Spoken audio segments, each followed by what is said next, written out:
खबर शामिल करते हैं सियालकोट से सैयद अंसर अब्बास शाह रिपोर्ट करते हैं। सियालकोट सीनियर मरकज़ी रहनुमा तहरीक इंसाफ साबिका वफाकी वज़ीर डॉक्टर फिरदौस आशिक ऐवान साहिबा की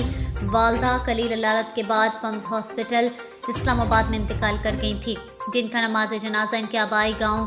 कोबेचक सियालकोट में अदा की गई। नमाज जनाजा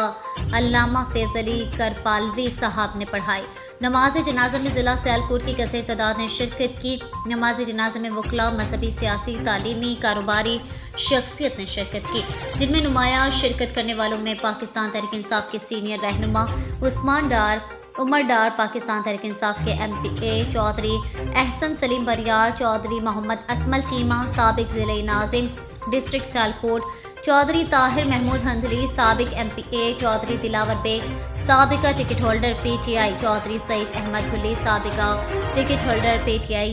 मियाँ आबिद जावेद, साबिका ticket holder PTI Chaudhry Faisal Naseer, general secretary PTI tehsil Sialkot Malik Asif Ali Aiwan, साबिका चेयरमैन यूनियन कौंसिल मोंगड़,